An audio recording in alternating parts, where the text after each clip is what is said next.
In today's show, we're going to talk about PowerApps GroupBy function. So the GroupBy function is used to group data in like sets. Like we're going to go through our employees list, we're going to group them all by department, and then we're going to pipe that into a gallery, and then a gallery inside the gallery to show you how that data all connects and how to get at the output of the GroupBy. Should be fun, should be fast. But first, here's our intro. Hi, my name is Shane Young with PowerApps 911. Those guys. And today is about the PowerApps GroupBy function. The GroupBy function is not a commonly used function, but a lot of you asked about it over time, so I thought I'd talk your way through it. But the idea is that we're going to group our data. So we're going to have a SharePoint list or any list from any data source, and we're going to, instead of like grouping by or sorting the data one way or another, we're going to group it by the department that all the employees work in. The idea then is when we do that, that's going to create a new table. And then that table is going to have child records or child tables inside of that. And so we're going to show you how to kind of get at all that data once you do. So not too bad, but it is a little tricky. So you might have to put your thinking cap on for a minute or so. So let's just switch over to my desktop and take a look. Okay, so over here on my desktop, I cheated by, I added a header and I threw in a gallery. This is just a normal gallery showing my SharePoint list of employees, right? And you'll see that, look, people got new pictures. Yay! So Daniel got a new picture. There's new people down here. Hello, new people. Anyway, you don't care about that. What you care about is that they all have departments, right? So executive, finance, IT, and these are just a regular old text column where we've typed in the same data for each one, or maybe we used a drop down into the data to keep it consistent. But anyway, what we want to do is we want to group our data by that. So what we're going to do is we're going to first throw in another gallery real quick. I'll just kind of throw it off to the side. And so this other gallery, I'm just going to change it to be like title and subtitle. And so up here for the items, we're going to use the GroupBy function. So we're going to type in GroupBy. And so say, all right, what data do you want to look at? So in this case, we look at the employees SharePoint list, but it doesn't have to be SharePoint, just that's what it was. And so then now we can choose to group by one or more columns. So let's just start with one column. And so I want to group by the department column. Notice that the column name is in double quotes. It's a little nuanced weirdness of GroupBy. So whatever, that's how it works. So that's the column that I want to group by. Now, one of the things that confuses people is with the GroupBy is if you want to have, or not if you want to, you have to then say, hey, where do I put all the excess data? This confuses people all the time. So this is like, all right, we're going to group everything by department, but I got all the rest of the information about all these people, right? Where do we want to put that? So you have to create a new column that is going to then have all those child tables. So what I have typically done is I've named mine data like this. Why? Because that's a unique way. Nowhere else in PowerApps does that show up. So I don't get confused. I'm like, hey, if I see that capital data, I know that as a GroupBy data set that I've created. And so if we close that, that is going to output a table. And so if you now go down here to your gallery and be like, all right, well, what do I got to show? So I can do this item. So this item, you have two things available in this case. You have the column that you grouped by. So in that case, department. Look at that, executive, finance, IT, janitorial, blah, blah, blah, blah, blah.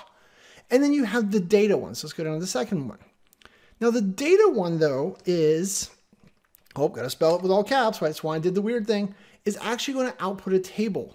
But I'm trying to show that inside of a label. Well, you can't show a table of data in a label, right? We know that. That's come up before. If you're confused by tables and records and all that, right, I'll point to a video that's, I cover all that extensively so you can kind of understand the nitty gritty. But assuming you get that, so if you're like, hey, but I want to see all of the people, right? So the first idea that I had for this, let's go with the easiest way to do that. I'll make this a little bigger, is maybe we want to use our friend Concat, right? So Concat is a function that takes a table of data and turns it into a string of data. So I'm just going to say concat this item.data, and then I want to show the first name column from that list. And we'll close this, and look at that. So everyone with executive, well, it's Nicola, Shane, Jennifer, Sarah, Stephen. Oh, well, look at that. You know, I can also here, maybe we'll just use the little optional semicolon to separate them. And so then now I've got all of my people semicolon separated, right? Because this item.data, that's the confusing thing. This item.data became a table. You know what? Another way to show this to you, let's go copy this real quick. Copy this, throw a button on the screen. Nope, not inside there. Just throw my button up here, right there. There we go. And so what I want to do is I'm going to say clear collect non-employees. The formula that we just, oh, nope, I don't want to do that either. Clear collect col grouped data. So we're just making up a collection called col grouped data. and we're just going to send it that. We're going to press this button because what I want you then to do is be able to go over here and say view and then collections.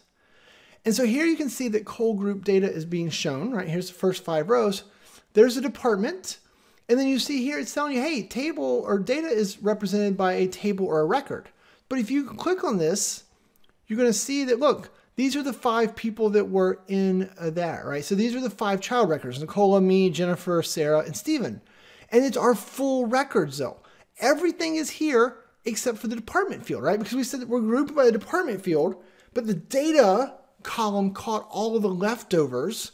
And so all the leftovers is this table of data. So that's how I was able to, with Concat, say, show me the first name column. That's why I said Nicola, Shane, Jennifer, Sarah, Stephen. Okay? So that is how that works. So putting it in a collection and visualizing it that way might help you, especially if you're trying to troubleshoot why it's not working the way you want. All right, let's get rid of that. So now a couple little tricks I want to show you up here with Concat. One of the things that I wanted to do is have all these names on a separate line. Well, you can actually just as easily as you want, go right here, hit Shift Enter. Now everybody is semicolon on their own line. We'll kind of pull this over here. And now I don't really need the semicolon, so we'll just get rid of that. There you go. So that would be one way to visualize it. But you probably don't want to do that, right? But it's that first step. What you really want to do is you want to see those records, right? So I'm going to grab this thing and say make it bigger. I'm going to get rid of this little arrow because I don't need him.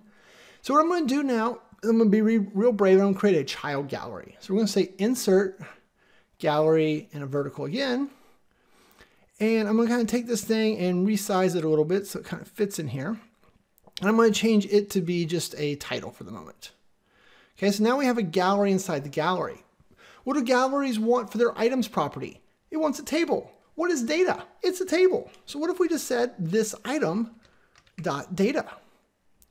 And then we went in here to the label inside and said, hey, now this item dot, what fields do I have available? I have everything.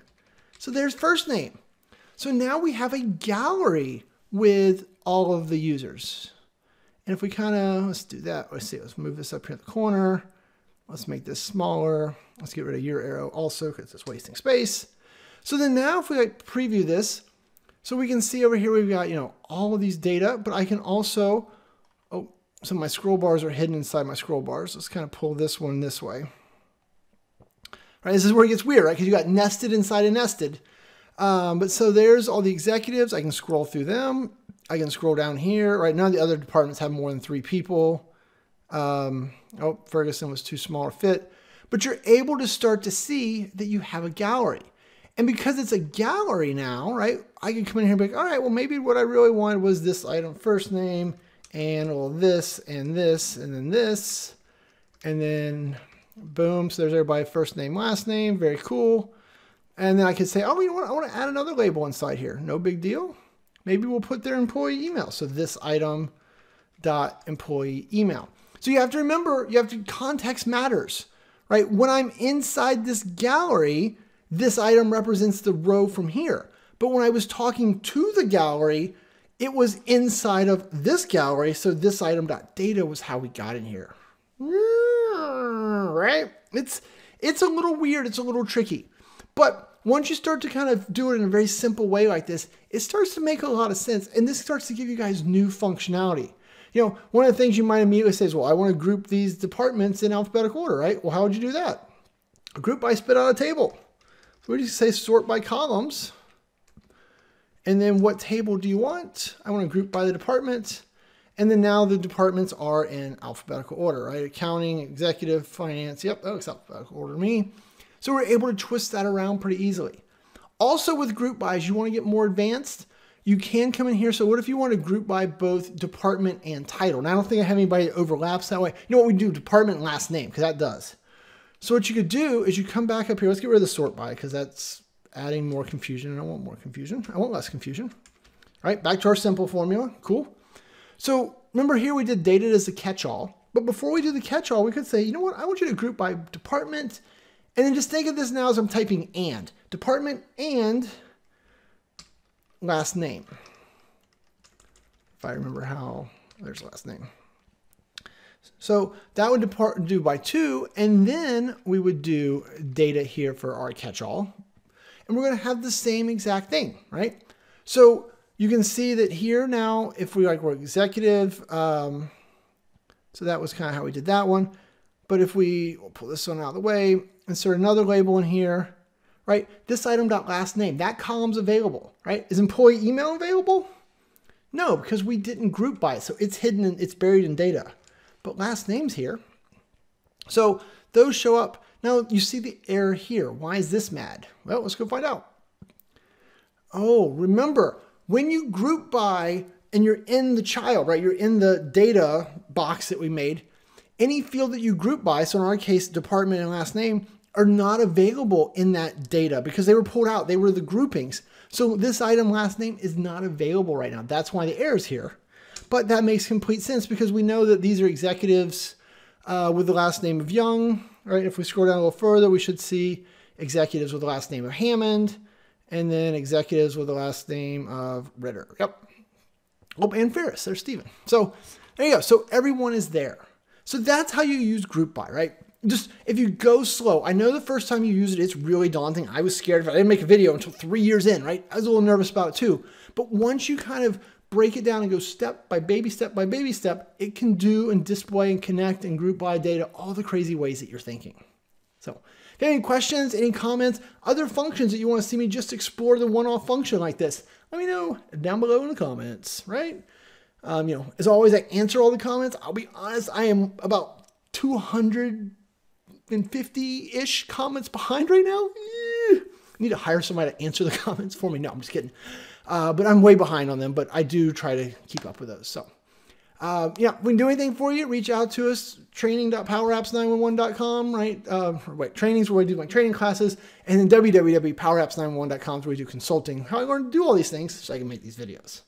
Okay, I've talked too much. I'm going to say thanks and have a great day. Before you go, be sure to click on the subscribe button over here so that way you'll be notified when new videos come out. If you need any help or you want to work together, whether your problem's big or small, check us out at PowerApps 911. We do it all. I rhymed. Or if you're looking for more formal training offerings, we have those linked up here somewhere. So check them out. Thanks and have a great day.